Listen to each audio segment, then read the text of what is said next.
펴시면 오늘 말씀이 있습니다. 오늘 우리 하나님께서 우리에게 주신 말씀 누가복음 21장 14절부터 20절까지의 말씀을 우리가 먼저 읽겠습니다. 누가복음 21장 14절부터 20절까지의 말씀 우리가 한 목소리로 함께 읽겠습니다. 시간이 되어서 예수께서 자리에 앉으시니 사도들도 그와 함께 앉았다. 예수께서 그들에게 말씀하셨다. 내가 고난을 당하기 전에 너희와 함께 이 유월절 음식을 먹기를 참으로 간절히 바랐다. 내가 너희에게 말한다. 유월절이 하나님의 나라에서 이루어질 때까지 나는 다시는 유월절 음식을 먹지 않을 것이다. 그리고 잔을 받아서 감사를 드리신 다음에 말씀하셨다. 이것을 받아서 함께 나누어 마셔라. 내가 너희에게 말한다. 나는 이제부터 하나님의 나라가 올 때까지 포도나무 열매에서 난 것을 절대로 마시지 않을 것이다. 예수께서는 또 빵을 들어서 감사를 드리신 다음에 떼어서 그들에게 주시고 말씀하셨다. 이것은 너희를 위하여 주는 내 몸이다. 이것을 행하여 나를 기억하여라. 그리고 저녁을 먹은 뒤에 잔을과 같이 하시고서 말씀하셨다. 이 잔은 너희를 위하여 흘리는 내 피로 세우는 언약이다. 아멘. 샬롬. 주님의 평강이 사랑하는 성도님들의 삶에 가득하시기를 간절히 기도합니다. 평소와 다른 지금 예배 형태 때문에 많이 긴장하시는 분들이 있으신 것 같은데요. 여러분들 마음을 긴장을 놓으시고 주님 은혜 안에서 주님 품 안에서 온전히 은혜를 누리시는 시간 되시길 바랍니다. 오늘요, 아까도 말씀을 드리고 또 기도를 해주신 것처럼 이 부활주일을 앞둔 마지막 주일, 우리가 흔히 종려주일이라고 부르는 날입니다. 그래서 예배당 앞에도 아까 말씀드린 것처럼 야자수 나무까지 이렇게 해놨는데요. 이 종려나무가 일종의 야자수 나무이기 때문입니다. 종려주일이라는 이름이 왜 붙었는가 하면 예수님께서 예루살렘으로 입성하실 때에 새끼 나귀를 타고 예루살렘으로 오셨는데요. 그때에 이 사람들이 예수님, 능력의 사람 예수가 들어온다는 이야기를 듣고 막 자기 옷을 벗어서 바닥에 깔고 또 종려나무 가지를 꺾어서 흔들면서 외쳤습니다. 호산나 호산나, 다윗의 주님의 이름으로 오시는 이여, 이스라엘의 왕에게 복이 있기를, 막 이렇게 외치면서 예수님을 맞이했는데, 그때 이제 종려나무 가지를 꺾어서 흔들었다 해서 우리가 이 날을 종려주일이라고 부르고 있습니다.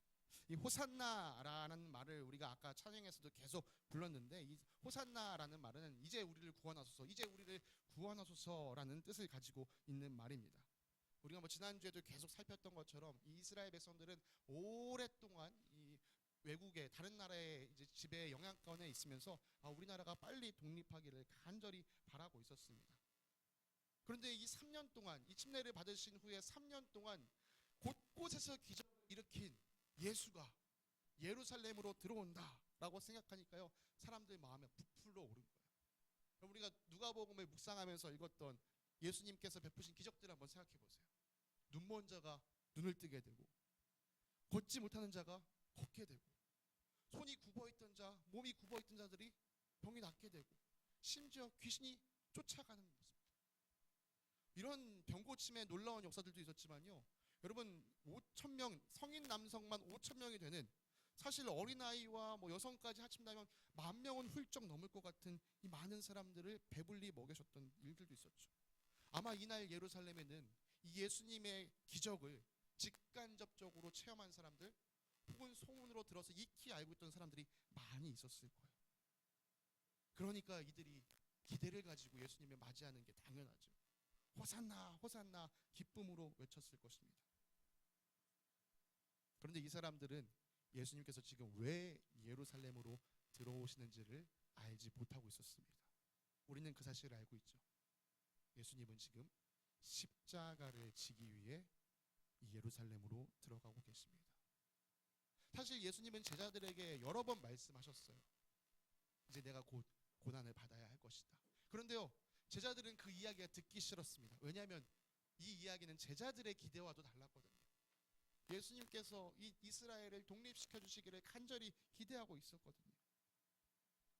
그래서 사실 제자들은 몰랐다기보다 예수님이 내가 고난을 받으러 간다라는 걸 말씀하셔서 알고는 있었지만 애써 무시하고 있었던 것 같아요. 근데 때마침 동네 사람들이 다 나와가지고 예수님을 맞아주면서 호산나 호산나 외치니까요, 아마 이런 생각했을 거예요. 그렇지, 예수님이 고난을 당하긴 왜 당해. 이 사람들 맞이해주는 거 봐. 이제 지금 예수님이 예루살렘 들어가시면 이제 이스라엘을 구원해 주실 거야. 우리를 독립시켜 주실 거야. 사실 예수님께서 이 예루살렘에 들어가신 이때는요, 기간적으로 보면은 이 유대 사람들이 명절로 지키고 있는 이 유월절 기간이었습니다. 여러분, 이 유대 사람들은 유월절을 아주 중요한 명절로 지키고 있었습니다.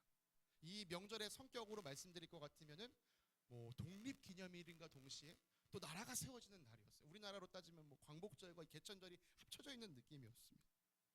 예수님 시대보다 약 한 1500년 앞선 시기에요, 이스라엘 백성들은 이집트에서 노예로 살아가고 있었습니다. 그 땅에서 이 이스라엘 백성들의 신음소리가 계속 쌓여지자 하나님께서는 아브라함과 하셨던 약속을 기억하시고 이 이스라엘 백성들을 강권적으로 구원해 주셨습니다. 그리고 그들을 하나님만을 섬기는 나라로 세워주셨어요. 그날을 기념하는 것이 바로 이 유월절입니다. 사실 이 유월절은 하루에 불과하지만 이 유월절과 이어져서 일주일 동안 무교절이라는 또 명절을 같이 지키고 있었습니다.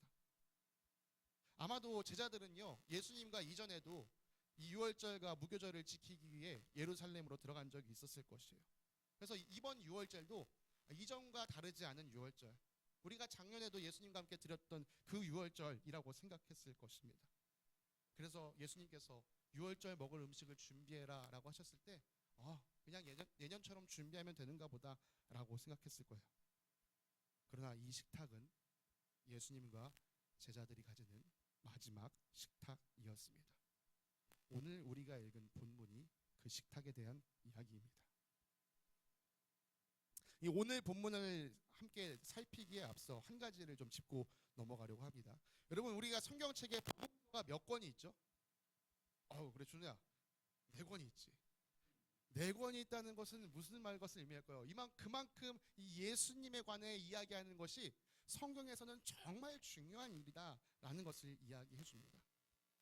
그래서 우리가 이 4명의 사람이 기록한 예수 그리스도의 이야기를 바라보면서 다채로운 예수 그리스도를 만날 수 있습니다. 그래서 이 4권을 종합적으로 읽어야 이 사건이 이런 의미를 가지고 있었구나라는 사실을 우리가 더 깊이 알 수 있습니다. 때로는 각자의 기자들이요, 어떤 신학적 메시지, 그러니까 마치 어떤 설교적 메시지를 주기 위해서 이 시간 순서를 조금씩 바꾸기도 했었습니다. 이런 부분도 우리가 함께 좀 살피면서 오늘 이 말씀을 함께 좀 살펴보도록 하겠습니다. 여러분은 여러분 인생에서 마지막 식탁을 생각해 보신 적 있으신가요? 내가 오늘 이 밤에, 이 저녁에 식탁을 맞이하면 그게 내 마지막 식탁이다, 이런 생각 여러분 해보신 적 있으신가요? 여러분이 마지막 식탁을 맞이한다면 어디서 누구와 무엇을 드시겠습니까? 우리 중에요, 이 평상시에 내가 맞이할 마지막 식탁에 대해서 생각하는 사람은 많지 않습니다. 왜냐하면 우리가 언제 죽을지 모르기 때문이죠. 영어 표현 중에는요, last meal이라는 표현이 있습니다. 이건 뭐냐면요, 사형수가 사형을 당하기 전에 그가 요구하는 음식을 주는 것을 last meal이라고 불러요. 내가 이거 먹으면 죽는구나 라고 아는 것이죠. 여러분, 그렇게 나의 마지막 식탁을 생각하는 사람은 사형수밖에 없습니다. 예수님은 지금 붙잡혀 있지 않은 자유인의 몸으로 계셨지만 자신의 마지막 식탁을 생각하고 계셨습니다. 그리고 그 식탁이요, 유월절 만찬이 되도록 하나님께서 놀라운 섭리를 펼쳐 주셨습니다. 여러분, 예수님의 마지막 식탁이 유월절 식탁인 것은 우연이 아니에요. 하나님께서 계획하고 이끄신 일이었습니다. 예수님은 이 자리를 제자들과 함께 하시길 원하셨습니다. 오늘 본문 15절에 이렇게 기록되어 있죠. 내가 고난을 당하기 전에 너희와 함께 이 유월절 음식을 먹기를 참으로 간절히 바랬다. 여러분, 예수님은요, 십자가를 지시기 전에 제자들과 함께 유월절 음식을 먹고 싶어 하셨어요. 여러분, 유월절이 어떤 날이라고요? 하나님께서 우리 민족을, 우리 백성을 강권적으로 구원해 주셨다. 여러분, 이것을 기념하는 날이 유월절이었습니다. 유월절 식탁은 그럼 어떤 의미를 가지고 있을까요? 하나님께서 우리를 구원하셨다 라는 의미를 가지고 있는 식탁의 자리였습니다. 그 하나님의 구원을 기억하는 자리였어요. 예수님께서 그냥 이 유월절 식탁을 원하신 게 아니었습니다. 제자들과 함께 먹기를 원하셨을 때 간절히 원하셨다라고 되어 있어요. 헬라어 원문을 보면요, 원하고 또 원했다 이렇게 기록이 되어 있습니다. 예수님은 자신의 마지막 식탁을 자기 자신만을 위해서 차리지 않으셨어요. 제자들과 함께 하는 것에 큰 의미를 두셨습니다. 예수님이 먹기 원했던 음식이 앞서 말씀드린 것처럼 그냥 일반적인 음식이 아니라 유월절 음식이라는 것 역시 중요합니다. 앞서 말씀드린 것처럼요, 이 유월절은요, 하나님께서 이스라엘을 이집트로부터 해방시키신 구원하신 것을 기념하는 식탁이었습니다. 원래 이 식탁은요, 가족들끼리 먹는 식탁이었어요. 그러나 지금 이 자리, 예수님과 함께 이 자리에는요, 가족 관계인 사람이 별로 없습니다. 몇 명은 있죠. 이제 막 형제 관계들에 있는 제자들이 있었으니까요. 그러나 대부분은 가족 관계가 아닌 사람들이었습니다. 예수님께서 지금 이 가족과 함께할 식탁에 제자들을 초청하셨다는 것은 무슨 의미를 가지고 있을까요? 너는 내 가족이야. 나는 너를 내 가족으로 받아들여. 여러분, 맨 처음 이 유월절 예식이 제정될 당시에요, 이 식탁에는 매우 특별한 음식이 올려가 있었습니다. 그것은 바로 희생양이었습니다. 여러분, 단순히 그냥 양고기라고 말씀드리지 않고요, 제가 희생양이라고 말씀드렸어요. 이스라엘 백성이 이집트를 탈출하던 날, 그 밤에는 아주 놀라운 일이 있었습니다. 여러분, 하나님은 이집트 왕 바로 파라오에게요, 여러분 모세를 통해서 내 백성을 내보내라 라고 말씀하셨어요. 그러나 바로가 그 말을 듣지 않습니다. 9번의 재앙을 경험하기까지요, 절대 내보낼 수 없어. 결국 마지막 10번째 재앙이 이집트를 덮쳤습니다. 마지막 재앙은요, 각 집안의 장자, 첫째 아들, 큰아들이 죽는 재앙이었어요. 하나님은요, 이 마지막 재앙이 닥치기 전에 이스라엘 백성에게 한 가지를 명하십니다. 9가지 재앙이 일어나는 동안에는요, 이스라엘 백성에게 아무것도 명하지 않으셨어요. 그런데 이 마지막 재앙을 앞두고서 하나님께서 이스라엘 백성에게 명하십니다. 어린 양을 잡아서 그 피를 너희 집 문설주에 발라라. 그래야 죽음이 너희 집을 지나갈 것이다. 여러분, 이스라엘 백성들이 유월절 식탁에서 먹었던 이 양은 그 피를 흘린 양이었습니다. 그래서 저는 희생양이라고 말씀드린 거예요. 유월절 식탁에서 이 사람들이 계속해서 양을 먹을 때 그 양은 그 희생양을 상징하는 것입니다. 희생양을 통해서 우리에게 임하는 하나님의 구원, 그것을 기억하는 것이 유월절 식탁이었고 유월절 음식이었습니다. 예수님은 이 식사를요, 제자들과 함께 먹으면서 이렇게 말씀을 덧붙이셨습니다. 16절 말씀입니다. 내가 너희에게 말한다. 유월절이 하나님의 나라에서 이루어질 때까지 나는 다시는 유월절 음식을 먹지 않을 것이다. 여러분, 예수님은요, 유월절이 하나님 나라에서 이루어져야 된다라고 말씀을 하세요. 그리고 유월절 음식을 다시는 먹지 않겠다라고 말씀하는데, 말씀드렸던 것처럼 이게 지금 세상에서 마지막 식탁이시거든요. 제자들과 다시는 유월절을 보내지 않으시거든요. 그런데 여기서 우리가 더 눈여겨봐야 될 것이 무엇이냐, 아까 말씀드린 것처럼 유월절이 하나님 나라에서 이루어진다라는 것이죠. 여러분, 모세를 통해 있었던 그 유월절은요, 하나님께서 이루시는 구원, 그 최종적인 구원의 모형에 불과합니다. 우리 준우가 레고를 상당히 좋아하는데요, 준우야, 혹시 이 에펠탑 레고로 만든 거 본 적 있어? 본 적이 없어. 혹시 선은 본 적 있니? 비슷한 걸 본 적 있어요. 근데 그게 정말 에펠탑일까? 그렇죠. 여러분, 모형은 이런 거, 무엇인가를 보여줄 수 있지만 진짜는 아닙니다. 여러분, 이스라엘 백성이 경험하고 기억해왔던 이 유월절, 중요한 일이지만 그 유월절은요, 하나님 나라의 구원을 보여주기 위한 모형, 그림자에 불과했습니다. 여러분, 마지막 날에 하나님께서 우리에게 놀라운 구원을 이루어 주실 것입니다.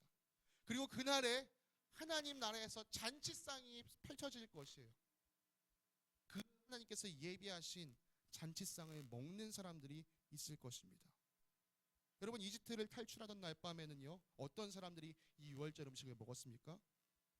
어린 양의 피가 문설주에 발린 그 집에 사는 사람들이 이 음식을 먹었습니다. 마찬가지로 하나님 나라에서 유월절이 이루어진 날에도 어린 양 피 아래 있는 사람들이 이 음식을 먹게 될 것입니다. 여러분, 이것이 무슨 의미입니까? 우리가 좀 더 뒤에서 살펴보기 원합니다. 이어서 예수님께서는 잔을 받으셔서 하나님께 감사 기도를 올려드리셨습니다. 17절 18절입니다. 이것을 받아서 함께 나누어 마셔라. 내가 너희에게 말한다. 나는 이제부터 하나님의 나라가 올 때까지 포도나무 열매에서 난 것은 절대로 마시지 않을 것이다. 예수님은 이 약속을 또 지키세요. 당시 이제 나중에 예수님께서 십자가에 못 박히시기 전에 당시 로마 군인들은 십자가에 못 박힐 사람들에게 이 쓸개를 탄 포도주를 마시게 했었습니다. 일종의 역할을 하는 것인데요. 예수님은 그것을 거부하셨어요. 만약 예수님께서 그 포도주를 마셨다면 십자가 위에서 약간의 고통을 덜 느끼셨을지도 모릅니다. 그러나 예수님은 그걸 원치 않으셨어요. 모든 고통을 그대로 받으셨습니다. 그리고 이어서 예수님은요, 빵을 들어서 감사를 드리시고 그것을 떼어서 제자들에게 주시면서 이렇게 말씀하셨습니다. 19절 말씀입니다. 이것은 너희를 위하여 주는 내 몸이다. 이것을 행하여 나를 기억하여라. 아마도 제가 생각하기에는요, 예수님께서 이렇게 말씀하시는 순간 그 방에 정적이 흘렀을 것 같아요. 단 한순간도 유월절 음식을 먹으면서, 특별히 빵을 먹으면서 이걸 누구의 몸이다, 누구의 살이다 생각해보고 먹어본 적이 없습니다. 그런데 예수님께서 빵을 떼시면서 이게 내 몸이야, 이게 내 살이야, 이것을 받아라 라고 말씀하시기 때문이죠. 여러분, 근데 다시 한번 짚어보겠습니다. 유월절 식탁에 특별한 재료로 만든 음식이 있다고 했었어요. 그것은 희생양이었죠. 여러분, 이 식탁에서 가장 중요한 것은 이 희생양입니다. 그런데 예수님께서 빵을 떼어주시면서 이것이 내 몸이야, 너희를 위해 내주는 내 몸이야, 이렇게 말씀하셨다면 이 식탁에서 지금 희생양은 누가 되고 계신 걸까요? 네, 예수님께서 희생양이 되어주셨습니다. 여러분, 침례 요한이요, 예수님을 처음 보자마자 이렇게 외쳤습니다. 보라, 세상 죄를 지고 가는 하나님의 어린 양이로다. 여러분, 예수님은 우리 죄를 대신하여 우리를 위해 죽으신 희생 양이십니다. 여러분, 이집트를 탈출하던 날밤 이스라엘 백성들이 희생양 피 아래 있었던 것처럼 우리도 그 희생양 피 아래 있어야 합니다. 우리를 위해 피 흘리신 예수 그리스도의 보혈 아래 우리의 삶이 놓여져야 합니다. 여러분, 그렇게 저녁을 드신 다음에요, 예수님께서 다시 잔을 드셨습니다. 그리고 이렇게 말씀하셨어요. 20절 말씀입니다. 이 잔은 너희를 위하여 흘리는 내 피로 세우는 새 언약이다. 여러분, 유대 사람들은 이 유월절 식탁에서요, 전통적으로 한 4번 정도 잔을 들었다고 합니다. 유월절 식사를 시작하면서 축복하기 위해서 잔을 들고, 또 유월절을 기념하는 이유를 자녀들에게 가르쳐주면서 잔을 또 들었다고 합니다. 그리고 나서 찬양을 막 부르고 나서요, 유월절 음식을 먹었어요. 그 다음에 다시 한번 잔을 들고 그 다음 마지막 찬양을 부른 뒤에 또 잔을 들었다고 합니다. 이 누가복음을 연구한 학자들에 따르면요, 아까 17절에도 잔을 들었던 모습이 등장하는데요, 이게 첫 번째 잔이었을 것이다 라고 생각합니다. 그리고 우리가 지금 방금 살폈던 20절에 나오는 잔은요, 세 번째 잔이었을 것이다 라고 생각하는데요, 왜냐하면 그 앞서서 저녁을 먹은 다음에, 저녁을 먹은 뒤에 라고 말씀하셨기 때문이죠. 그러니까 유월절 음식을 먹은 다음에 세 번째 잔을 드신 거예요. 근데 통상적으로 유대 사람들은 이 세 번째 잔을 무엇이라 불렀느냐? 구원의 잔이라고 불렀습니다. 예수님은 이 구원의 잔에 담긴 포도주가 내 피다라고 말씀해 주셨어요. 이 피로 너희와 새 언약을 세운다 말씀해 주셨습니다. 고대 사회에서요, 상호 간의 이 맺는 언약의 엄중함을 나타내기 위해서 제물의 피를 사용합니다. 여러분, 언약의 피를 사용한다는 것은요, 이 언약이 너와 내 사이에 생명을 걸 만큼 중요한 것이다. 이제 너와 내 관계는 대충의 관계가 아니라 생명이 걸려있는 관계다라는 것을 보여주는 것이죠. 하나님께서 이스라엘 백성을 이집트에서 구원하시고 그들과 언약을 맺으셨습니다. 그러나 이스라엘 백성이 하나님과 그 맺은 언약에 신실하지 못했어요. 그들은 늘 하나님의 언약을 깨트렸습니다. 그래서 하나님께서 새 언약을 세우셨습니다. 하나님은 이 언약을 세우기 위해 그리스도, 우리 아들 예수의 피를 흘리셨습니다. 하나님께서 나와 언약을 맺기 위해 여러분 그리스도의 피를 흘리셨다는 사실을 믿는 사람에게 하나님의 언약이 이루어집니다. 그 언약은 무엇입니까? 내가 너를 구원한다. 내 아들을 너를 위해 내어줬던 사실을 너가 믿는다면 나는 너를 반드시 구원한다. 마지막 내 나라에서 그 마지막 잔치에 너를 반드시 초청해서 이 음식을 먹게 하겠다. 예수님은 자기 제자들이 이 언약을 기억하며 살아가기를 원하셨습니다. 그래서 우리에게 이 식탁을 지정해 주셨어요. 앞으로 너희가 모일 때마다 이 식탁을 세우고 그걸 통해서 나를 기억해라. 내가 너희를 위해 몸이 찢기고 너희를 위해 피를 흘렸다는 사실을 꼭 기억해라. 우리가 매달 한 번씩 이 주의 만찬이라는 이름으로 행하고 있는 빵과 잔을 나누는 것은 초대교회에서부터 계속해왔던 아름다운 전통입니다. 여러분 바울은요 자신이 세운 고린도 교회 성도들에게 이렇게 말했습니다. 고린도전서 11장 23절부터 26절까지의 말씀을 제가 읽어드리겠습니다. 내가 여러분에게 전하여 준 것은 주님으로부터 전해받은 것입니다. 곧 주 예수께서 잡히시던 밤에 빵을 들어서 감사를 드리신 다음에 떼시고 말씀하셨습니다. 이것은 너희를 위하는 내 몸이다. 이것을 행하여 나를 기억하여라. 식후에 잔도 이와 같이 하시고서 말씀하셨습니다. 이 잔은 내 피로 세운 새 언약이다. 너희가 마실 때마다 이것을 행하여 나를 기억하여라. 그러므로 여러분이 이 빵을 먹고 이 잔을 마실 때마다 주님의 죽으심을 그가 오실 때까지 선포하는 것입니다. 여러분 교회 공동체는 어떤 공동체입니까? 예수 그리스도를 나의 주님으로 믿고 따르는 사람들의 공동체입니다. 예수님께서 나와 하나님 사이에 새 언약을 세우시기 위해 자기 자신을 내어주셨다는 사실을 믿는 사람들이 모이는 곳이 교회입니다. 용서받을 수 없는 내가 예수 그리스도 희생 덕분에 하나님께 용서받았음을 믿는 사람들이 모인 곳이 교회입니다. 그렇기 때문에 공동체는 복음을 내 마음속에 새기며 살아가야 합니다. 복음이 핵심이 되는 예수님을 기억해야 합니다. 예수님은 우리가 예수님 자신을 잊어버리지 않도록 기억할 수 있도록 가장 효과적으로 분명하게 기억할 수 있도록 이 식탁을 우리에게 만들어 주셨습니다. 이게 오늘 우리가 읽은 본문의 내용이에요.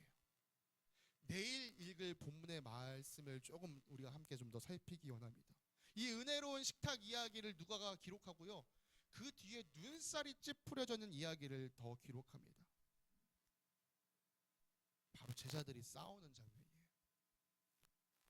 그들이 무엇 때문에 누가 더 큰 사람이냐 때문에 싸웠습니다. 그런데 아까 말씀드린 것처럼 우리가 이 사복음서를 같이 놓고 이렇게 비교해 보면요.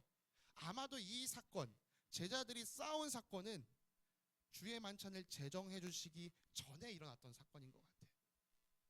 그런데 누가는 의도적으로 이 사건을 뒤에 기록하고 있습니다. 왜냐하면요. 식탁에 참여하는 우리가 얼마나 연약하고 부족한 존재인지 기억하라는 것이죠. 하나님께서 우리에게 예수님께서 우리에게 이런 은혜로운 식탁을 펼쳐줬지만 그 자리에 있는 우리가 아직 얼마나 연약하고 부족한지, 그렇기 때문에 겸손하게 이 자리에 참여하라고 이 메시지를 뒤에 기록한 것 같습니다. 그러나 시간 순서 다른 복음서들을 참고했을 때 아마 제자들이 싸운 일은 예수님께서 이 식탁을 제정해 주시기 전에 일어난 일처럼 보입니다. 제자들이 근데 갑자기 거기서 왜 싸웠을까요? 그 사실을 알기 위해서는요, 먼저 우리의 머릿속에 있는 익숙한 고정관념을 깨부셔야 됩니다. 여러분, 예수님의 최후의 만찬 하면 어떤 그림이 떠오르시죠? 레오나르도 다빈치가 그린 일자로 쫙 앉아서 식사하는, 예수님이 가운데 두고 일자로 쫙 앉아서 식사하는 모습이 떠오르시죠? 그건 그 당시 사람들이 가졌던 식탁 문화고요. 사실 1세기의 식탁, 1세기 유대 지역의 식탁 문화를 생각하면 지금 여러분 앉아 계신 것처럼 U자형의 형태를 하고 있었습니다. 고대 1세기에는 이 로마인들이 사용했던 식탁을 유대인들도 많이 사용했었는데요. 이 트리클리니움이라는 이 U자형 말발굽 모양의 식탁으로 함께 사용을 했었던 것으로 기록이 남아 있습니다. 이 U자형 식탁에는요 아주 독특한 특성이 있는데요. 그것은 상석과 말석이 아주 분명하게 보인다는 점이에요. 그러니까 지금 이 식탁, 예수님과 이제 유월절 만찬을 먹을 건데 누가 상석에 앉을 거냐, 이걸 가지고 제자들이 싸우고 있는 거예요. 당연히 가장 상석은 누가 앉을까요? 예수님이 앉으시겠죠. 그 다음 상석은 어디겠습니까? 예수님의 양옆이 그 상석입니다. 누가 이 자리에 앉을 거야? 이걸 가지고 제자들이요 싸우고 있는 거예요. 지금. 그들을 향해 예수님께서 말씀하십니다.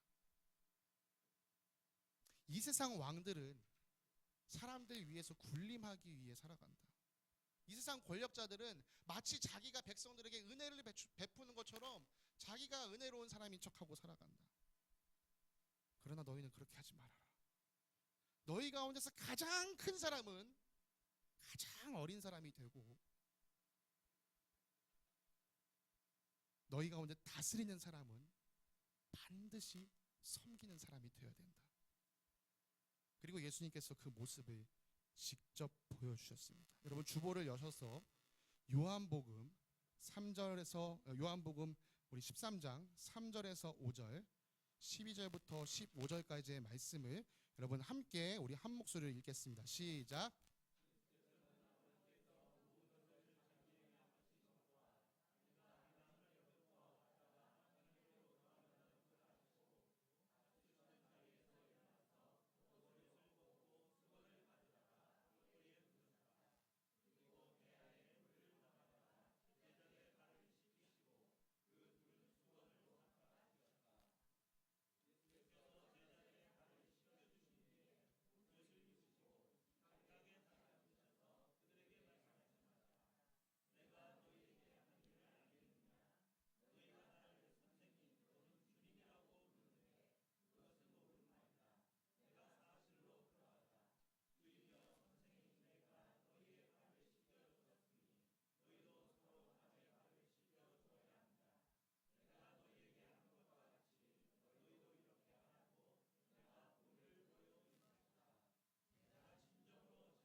주제 목사님을 한번 좀 도와줄래? 우리 약속한 대로 좀 도와줄래? 저기 좀 앉아줘. 네.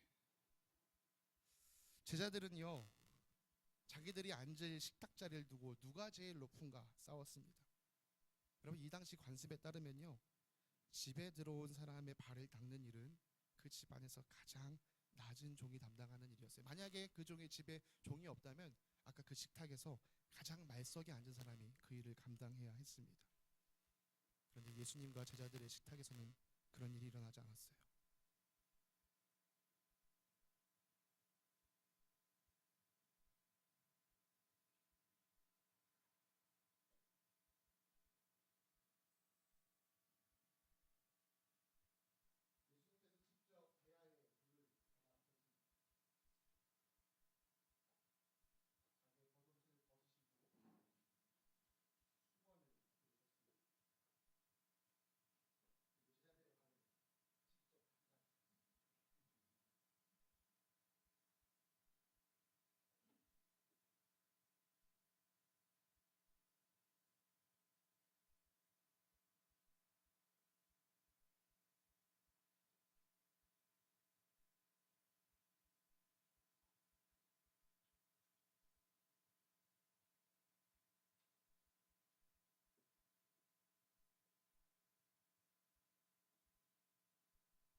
마음 같아서는 이 자리에 계신 모든 분들의 발을 닦아드리고 싶지만 시간상 그것은 오늘 생략하도록 하겠습니다.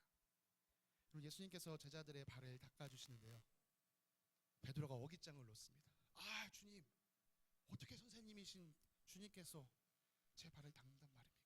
절대 제발 내놓지 못합니다. 그러나 그도 결국 예수님 말씀을 듣고 자기 발을 예수님께 맡겼습니다. 모든 제자들의 발을 닦아주시고 예수님께서 입을 여셨어요. 주님이라고 부르지, 너희가 나를 선생님이라고 부르지. 그래, 그 말이 맞아. 내가 너희의 선생이며 주인이야. 내가 선생이면서 주인인데 너희의 발을 씻겨주었어. 그러니 너희도 나를 본받아서 서로를 이렇게 섬겨줘야 한다. 사랑하는 성도님들, 이 공동체 안에서 우리가 서로를 대하는 모습이 이래야만 합니다. 이 공동체에서 섬기려 할 때는 남들이 가장 꺼리는 그 일을 가장 낮은 자의 모습으로 해야만 합니다. 세상에서는 이런 섬김이 나타나지가 않습니다. 세상에서 높은 사람들은요, 손 하나 까딱하지 않습니다. 왜요? 주변 사람들이 다 그 사람을 섬겨주기 때문이죠. 그러나 예수님께서 주인이 되신 이 공동체에서는 반대의 모습이 나타나야 됩니다. 우리의 주인이시며 선생이신 예수님께서 행하신 것처럼 더 높은 사람이 낮은 사람을 섬겨야만 합니다. 믿음이 더 좋다라고 생각하는 사람이 믿음이 연약한 사람을 섬겨줘야 합니다. 이 공동체의 주인이신 예수님께서 우리를 위해 죽기까지 마다하지 않으시고 십자가로 섬겨주심 같이 우리도 그렇게 섬겨야만 합니다. 여러분, 예수님께서 죽기까지 우리를 섬겨주셨기 때문에 오늘 우리에게 이 예식이 귀한 의미를 가지게 되는 것입니다. 마찬가지로요, 우리에게도 사랑의 뒷받침이 있어야 우리가 오늘 먹고 마시는 이 예식이 의미가 있습니다. 여러분, 앞서 바울이요, 고린도 교회에 편지를 보내서 이 주의 만찬에 대해서 설명했다라고 말씀드렸어요. 고린도 교회가 주의 만찬을 몰랐던 게 아니에요. 바울이 잘 가르쳐줬습니다. 그런데 고린도 교회에서요, 사랑의 섬김이 실종됐어요. 부유한 자들, 자유로운 자들이요, 자기가 모이기 쉬운 시간에 모여서 가난한 자들, 자유롭지 못한 종의 신분에 있는 성도들을 기다리지 않고 자기들끼리 멋대로 주의 만찬을 행해버렸습니다. 더 높은 사람들이 더 낮은 사람들을 섬겨줘야 되는데요, 그런 모습이 사라졌어요. 그래서 바울이 그들에게 말했던 것이죠. 여러분이 분열되어 있으니 여러분이 지금 한 자리에 모여서 먹어도 그것은 주님의 만찬을 먹는 것이 아닙니다. 바울이 고린도 교회에 그렇게 지적했어요. 이런 분열이라고 해서 막 서로가 서로를 미워하고 막 서로를 시기하고 질투하고 싸우는 것을 생각하시는 것만 아니에요. 그것만 생각하셔는 안 됩니다. 우리가 서로 사랑으로 친밀하게 연결되어 있어야 하는데 그렇지 않은 것, 우리 사이에 뭔가 계속해서 어색함으로 남아있고 낯섦이 지속되고 있는 것, 주님으로 말미암아 온전히 하나가 되어야 하는데 그렇지 않고 있는 것, 그 모든 것이 분열입니다. 여러분, 이것을 이겨내기 위해서요, 우리가 주의 만찬을 하고 마칠 때마다 사실 형제는 형제끼리, 또 자매는 자매끼리 함께 껴안고 주님의 사랑으로 당신 사랑합니다 고백하는 거예요. 여러분, 이 사랑이 우리 안에 회복되지 않는다면 우리가 주의 만찬을 백날 천날 먹는다고 해도 우리는 예수님께서 원하시는 공동체를 이룰 수가 없습니다. 여러분, 주의 만찬 먹고 나서 잠시 그 끌어안는 순간만 감정적으로 사랑합니다 고백하지 마십시오. 이후로 다음 주의 만찬을 먹을 때까지 삶으로 사랑을 실천하시기 바랍니다. 그리고 반드시 이 사랑은 이 공동체를 넘어서 흘러가야 합니다.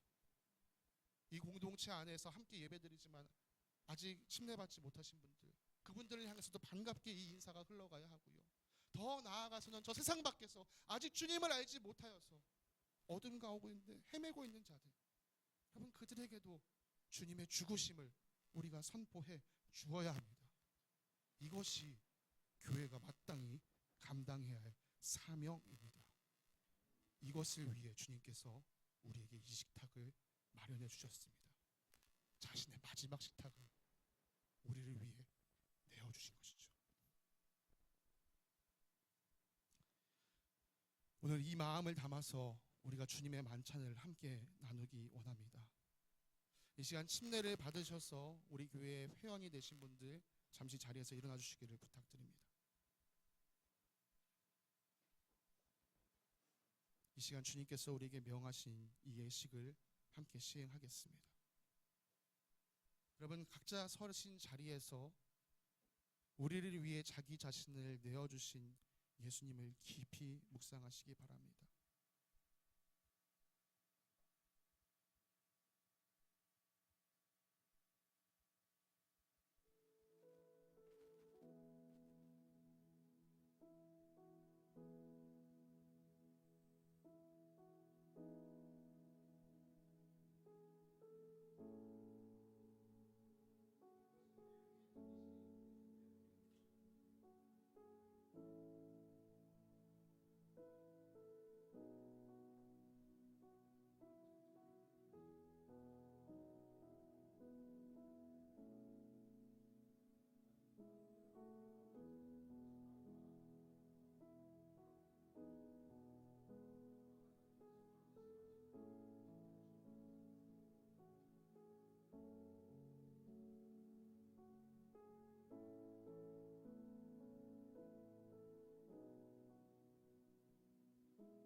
주님께서 나를 위해 생명을 내어주셨습니다. 나는 그 사랑을 믿는 사람입니다. 내 옆에 나와 같이 빵과 잔을 들고 있는 이 지체도 그 사랑을 받은 사람입니다. 우리가 같은 사랑을 받았기에 서로 사랑하는 것이 마땅한 줄 믿습니다. 여러분 빵과 잔을 먹고 마시기 전에 우리 스스로를 돌아보기 원합니다. 서로 이 공동체 안에서 서로 사랑하지 못했던 연약함이 우리에겐 있지 않은지, 만약 그 연약함이 우리 안에 발견된다면 주님 앞에서 회개하시기 바랍니다. 우리 잠시 기도하겠습니다.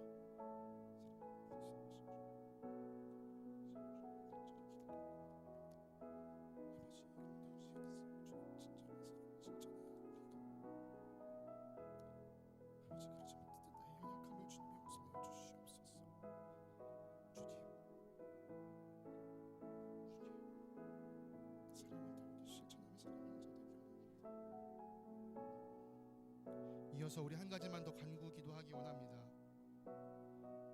우리 이렇게 간구 기도하시면 좋겠습니다. 주님, 저를 통하여 우리 공동체 안에 있는 사람에게 주님의 사랑이 흘러가게 하여 주시옵소서.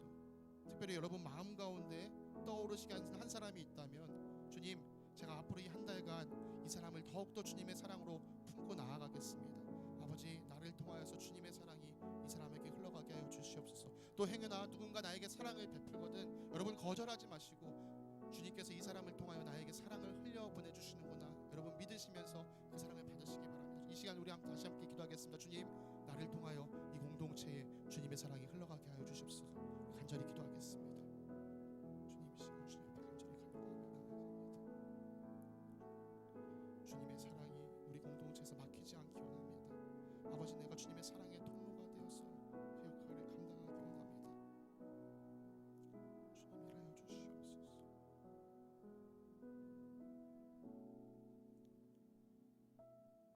우리 이제 주님께서 주신 귀한 빵과 잔을 먹고 마시겠습니다. 그럼 먹으신 뒤에 축도하고 제가 예배를 마치면 동성끼리는 서로 허그로, 또 이성끼리는 악수하면서 사랑합니다 고백해 주시면 감사하겠습니다. 우리 빵과 잔을 함께 먹고 마시겠습니다.